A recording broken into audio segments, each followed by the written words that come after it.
Hey there, wire weavers. Today we're going to be talking about cleaning your copper jewelry. I got a question recently from one of my YouTube viewers, and she asked, could you do a video sharing your favorite ways to clean copper or silver wire wrap jewelry properly? Yes, I would absolutely be happy to share that. It's so much easier than you think it is. My name is Wendy, and I'm the wire weaver behind Door 44. If you'd like to learn to make wire jewelry, this channel's for you. So my favorite polishing tools are sunshine polishing cloths, which I buy at Rio Grande, and also these Pro Polish pads. These are sort of a foam material, so they have a little bit of body. They're not quite rigid, but they're semi-rigid, I guess. And these allow you to really get into nooks and crannies and things that you can't get to with a cloth, which is, you know, these cloths are very soft and pliable. But both of them are impregnated with a mild abrasive, which is what brings back the shine. And the polishing cloths also, that abrasive is in a wax base, so the cloths are going to feel very waxy, and they will leave a waxy residue on your hands, which is why I choose to wear gloves when I do this. But that wax also helps sort of preserve your finish so that it's going to last a little bit longer, which is another reason I really like to use them on my own personal jewelry, because I don't have to shine my jewelry as often. You know, when I make jewelry, I tumble polish, and you've seen my patina polishing video. I'll link to that up here. That's how I finish my freshly made jewelry, but that's for new jewelry. For jewelry that's in my personal collection that I wear frequently, it often gets very tarnished. So let's go ahead and get started. I'm going to finish polishing this pair of earrings. I started polishing one earring here just so that I could show you the difference between the two finishes. I leave my jewelry out. It's exposed to air, which will oxidize it more quickly. These have been stored, basically. I haven't worn them in months, in many, many months, because we haven't gone anywhere where I need to wear jewelry.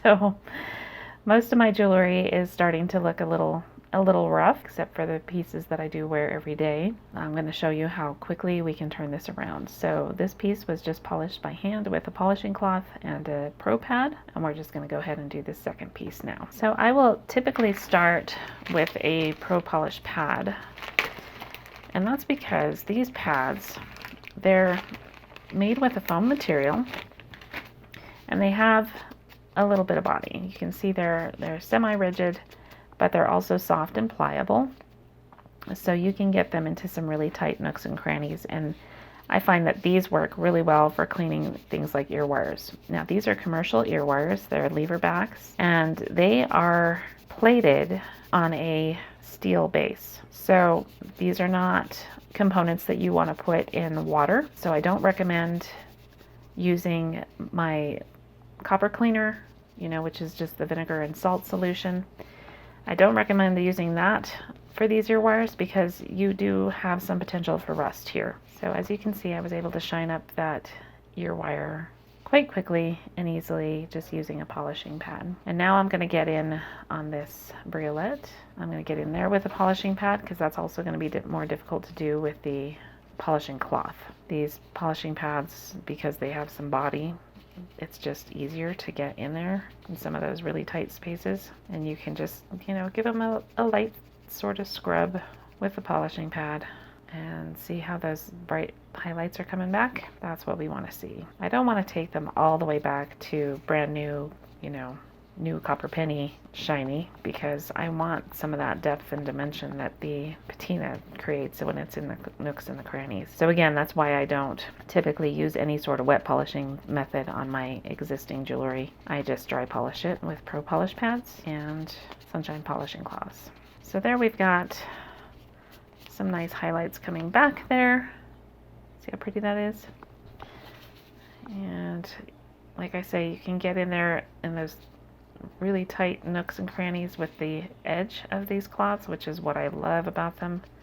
They have enough body that you can just use that edge. See how I'm getting some tarnish there on the edge? You can just get in there in those really tight spaces and bring back those highlights. And then for the rest of this, I'm just going to go ahead and use my polishing cloth. Now these cloths last a really long time. Don't be alarmed at how much tarnish you see on your cloth. They'll get dark really quickly. And that's okay. That's what that's what they're designed to do. They're pulling that tarnish off. This is impregnated with a wax-based abrasive, and within that wax there are suspended some very, very fine abrasive particles, and that's what does all the work here. You just want to give everything a light rub. I'll often pinch it between my finger and my thumb and just rub. It doesn't take long.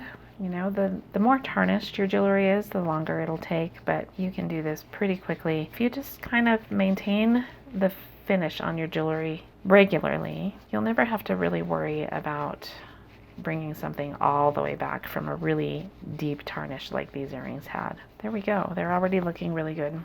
And you can just, you know, continue to touch them up as you like. I like to leave a little bit of patina on my stuff. I don't want it to be super shiny. I don't want to remove all the patina because, again, that's what gives your jewelry some depth and interest. But there you go.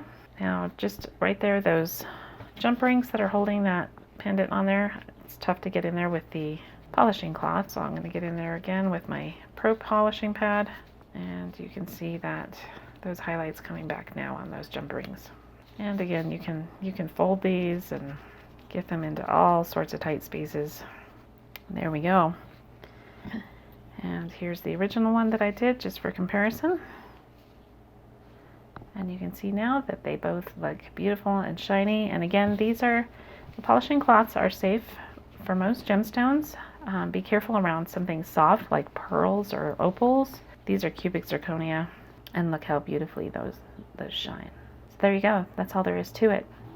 Now, these polishing cloths work well on brass, copper, silver, bronze, gold, any non-ferrous metal. So this, believe it or not, is a silver necklace. I rarely wear silver jewelry, so this necklace hasn't been worn in ages. And as you can see, it's basically black. But look how quickly we can bring back that beautiful silver. Just lightly give it a rub. And this one, of course, is going to take a little bit more time because it's more deeply tarnished. So like I say, if you maintain your jewelry regularly, you'll find that it's going to be really easy to keep your jewelry looking nice and, you know, maintain the pretty finish. If you let it sit for a long time, as I did with this necklace, and you don't wear it, you don't polish it regularly, it's going to darken up on you. But again, you can always bring this back quite quickly. We'll have this looking like new in no time at all. And then what I like to do with chains is I will just grip them in my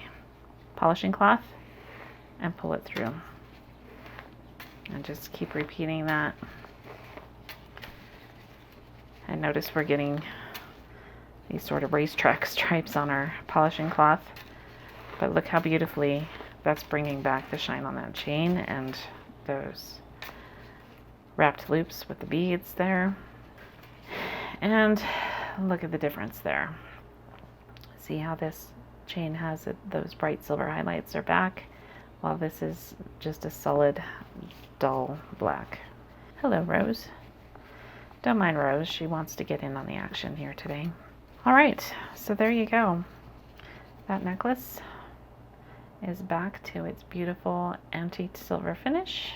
And that's all there is to it. So just two items that I use, the Pro polishing pad and the Sunshine polishing cloth. Both of these will work until they're totally black. And the polishing pads, once they're totally black, they're pretty much done. Polishing cloths, on the other hand, will last a really long time. And I've found that if you leave them in the sun will bleach them, and that will sort of bring back some of the cleaning power. It'll extend the life of them. And I have polishing cloths in several different iterations. This one here is a very old cloth that's been sun bleached a couple of times and used and reused, and now I use this for things like cleaning off my workbench and, you know, cleaning off sanding dust if I've been sanding a piece. So I use this while I'm making jewelry, you know, during the fabrication process, but I always use newer cloths on finished jewelry. So this one I'll set aside,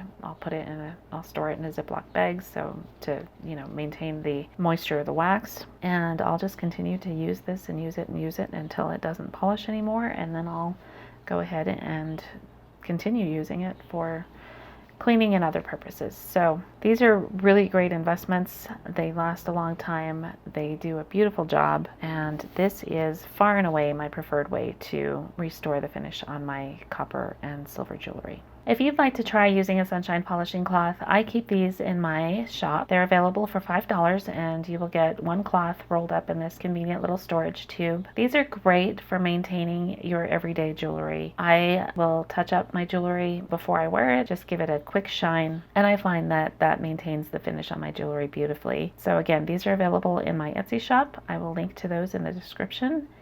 And of course, you can also buy them lots of other places. So if you prefer to buy in multiples, like in 10 packs or more, as I do, I'll also provide some links for sources for those. So that's it for today, Wire Weavers. I hope you enjoyed this tutorial. If you did, please be sure to come back next week. Until next time, go make something beautiful.